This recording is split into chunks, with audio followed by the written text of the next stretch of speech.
pemirsa, saya sekarang berada di Brando, Kota Bengkulu atau sering disebut dengan Masjid At-Taqwa. Nantinya saya akan juga mewawancarai salah satu anggota DPRD Kota Bengkulu tentang pembangunan Brando Kota Bengkulu. Mari ikuti saya. Kenapa harus Brando? Ini salah satu pembangunan yang sudah direncanakan dalam APBD 2019, 2020 dan seterusnya. Ini bangunan Brando. Kenapa Brando? Brando itu sebetulnya bahasa asli, bahasa orang tua kita yang identiknya itu Brando itu adalah bagian dari rumah di daerah depan. Brando itu tempat berkumpul para keluarga besar. Dan disitulah ada cengkrama, ya, saling menyapa satu sama lain, menanyakan apa kabar, kemudian dihiasi dengan diskusi, obrolan yang produktif tentang bagaimana hari ini, bagaimana ke depan dan seterusnya.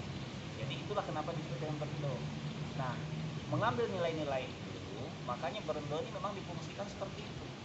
Brando ini tempat kita kumpul, tempat kita produktif.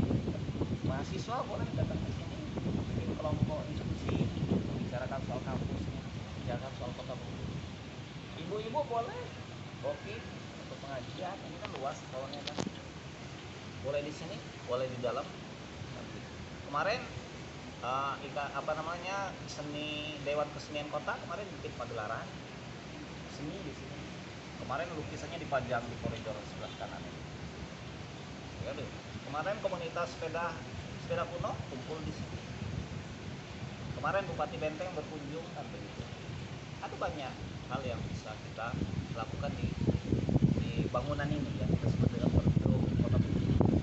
Nah, ini memang sengaja dibangun teman-teman sekalian karena kita merasa bahwa wajah Kota Bengkulu di mana. Ya kan, wajah Kota Bengkulu yang penting menjadi ikon. Nah, inilah yang kita jadikan ikon.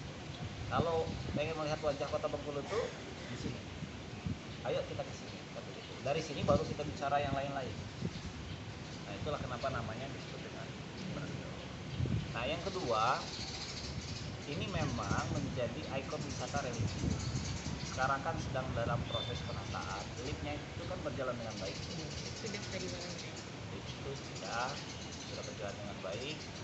Dan memang kita berdoa tidak seperti liftnya Tujuh Tower yang sekarang nggak pernah bisa dipakai lagi. Kalau masalah cuma berapa kali dipakai pada waktu. Nah, jadi masyarakat sekarang sedang melihat kan begitu. Apakah ini akan menjadi bangunan yang mubazir atau tidak? Nah, tugas kita semua untuk mengawal pemerintah agar ini tidak menjadi mubazir kan begitu. Tapi insya Allah kalau kita melihat dari platformnya pemerintah Kota Bengkulu, ini tidak akan mubazir. Karena sekarang ini tata kelola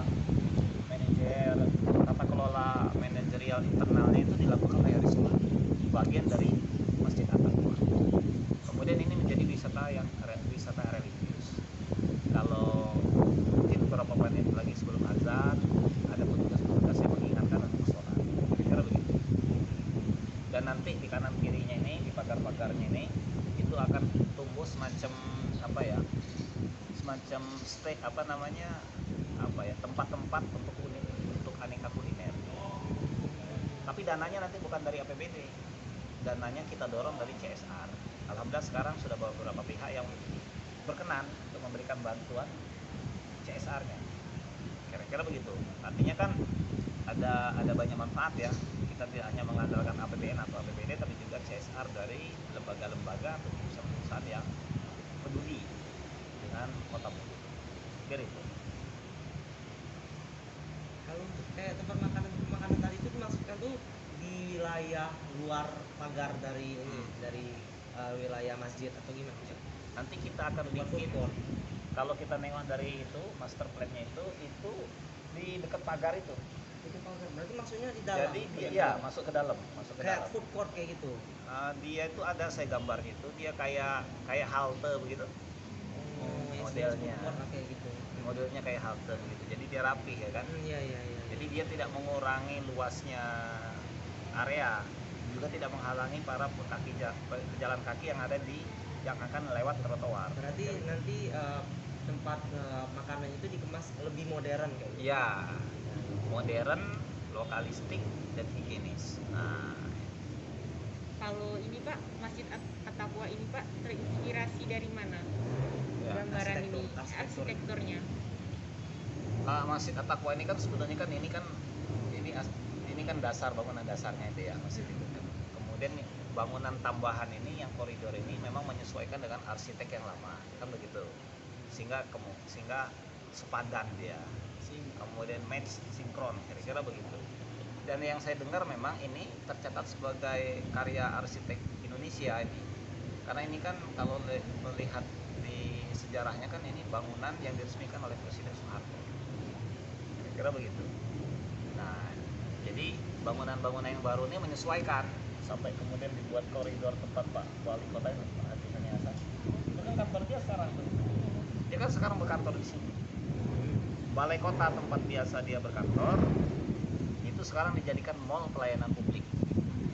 Artinya kita membuat mall pelayanan publik tanpa harus membangun.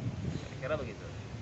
Dia merelakan tidak tinggal di balai kota, biarlah dia tinggal di sini, yang penting balai kota itu bisa dipakai peruntukannya untuk kegiatan yang lebih banyak, mengakomodir kepentingan masyarakat. Itu. Kalau ini Pak, ini pohon kurma Pak.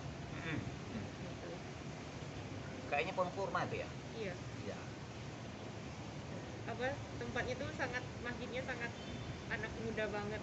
Bisa buat nongkrong kayak Iya, gitu. iya. Ada tempat-tempat duduknya. Memang dia dibuat ramah terhadap semua kalangan, ya. Anak-anak, remaja, muda-mudi, orang tua gitu ya. Nah, ini ramah dan yang datang ke sini boleh, bukan hanya mereka yang beragama Islam, Muslim, enggak. Semuanya boleh. Cuman kan karena ini kawasan syariah, mereka juga harus menggunakan busana yang menutup aurat, kira-kira begitu. Seperti masjid di Pekanbaru itu, Masjid An-Nur namanya. Tapi wajib pakai hijab juga sih di sana. Nah, Kalau di sana. itu insya Allah dalam platformnya Masjid At-Taqwa nanti itu akan ada pintu-pintu, kita menyiapkan sarung dan mukena atau sejadah itu jilbab kan begitu. Nah, jadi mereka yang akan masuk boleh kenakan itu, karena kita menjaga nilai-nilai nilai-nilai syariahnya ya, kira-kira begitu. Tadi kami ada menanyakan kepada salah satu orang PU, katanya masjid bagian Berendoi itu belum diresmikan. Itu kapan diresmikan? Ya, kita ini mau menyelesaikan dulu beberapa, kayaknya masih ada penyempurnaan. Setelah penyempurnaan nanti itu mungkin nanti di launching dan diresmikan secara bersama-sama. Insyaallah. Dalam waktu dekat. Ya. Nah, Fungsi Barendo tadi kan kata Bapak buat berkumpul. Nah kalau yang lift itu Pak naik ke atas itu apakah sekedar hanya untuk lihat-lihat Ya. sekeliling keindahan kota Bengkulu? ya itu bagian dari paket wisatanya. Ya, jadi mereka kan bisa memotret kota Bengkulu itu dari atas. Kemudian yang kedua itu kan bisa juga dipakai untuk ya melihat kejadian-kejadian alam di laut ya, kan bisa terlihat dari situ. Kalau misalnya dia gempa berpotensi tsunami atau tidak, bisa juga ini menjadi tempat kita untuk memantau, kira-kira begitu. Terus ini Pak, kan ini kan berdampingan dengan Masjid At-Taqwa mengenai pemeliharaan gedung Berendoi sendiri, itu masuk ke disatukan dengan petugas yang dari Masjid At-Taqwa atau ada petugas sendiri yang khusus untuk pemeliharaan gedung gitu? Ya. Kalau pemeliharaan gedung ya itu memang menyatu dengan Masjid At-Taqwa. Tapi kan khusus yang bangunan-bangunan ini kan sampai hari ini memang ada satgas yang terdiri dari banyak OPD, BLH, PU.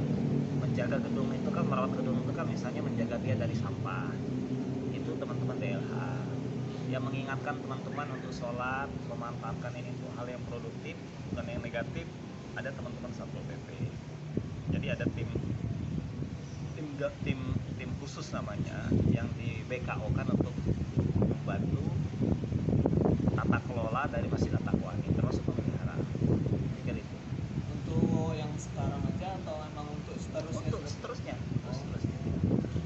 Makanya nanti kan agar dia survive, nanti itu akan kita akan dorong Rismanya itu menjadikan ini sebagai aset wisata juga yang bernilai ekonomis.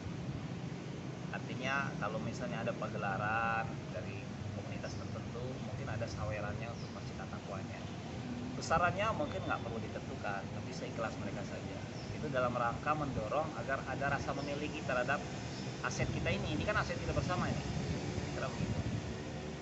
Kalau tiang yang di seputaran ini Pak, saya lihat kan banyak banget kayak yang ini. Itu apa Pak fungsinya Pak? Ini. Iya.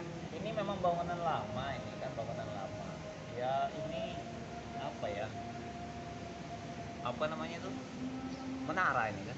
Oh, Ya, seperti ada pintunya gitu. menara ini apa namanya untuk Tua. apa? Ya kalau Toa azan itu azan. toa kalau kita di Toa. kampung. Mercusuarnya apa namanya? Iya untuk Tua. Iya. Memandangkan Menang. suara. bukan, iya untuk memperkuat suara itu ya. Tapi masih difungsikan itu. Kayaknya masih difungsikan itu. Apa perlu kita naik ke atas? Saya pikir itu ya. Nah, masih ada yang lain sebelum itu sudah mulai azan?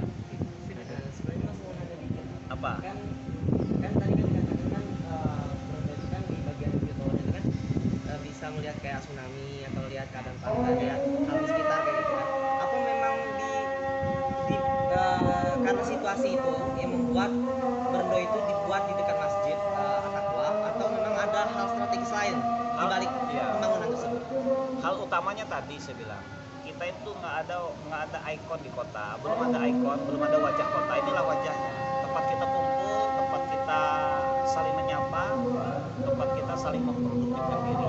Itu tujuan utamanya. Yang lain-lain itu tambahan. Kira-kira begitu. Baiklah pemirsa, itulah tadi hasil wawancara saya bersama anggota DPRD Kota Bengkulu di Masjid At-Taqwa tentang pembangunan Brando Kota Bengkulu. Saya Siki Prayoga, terima kasih.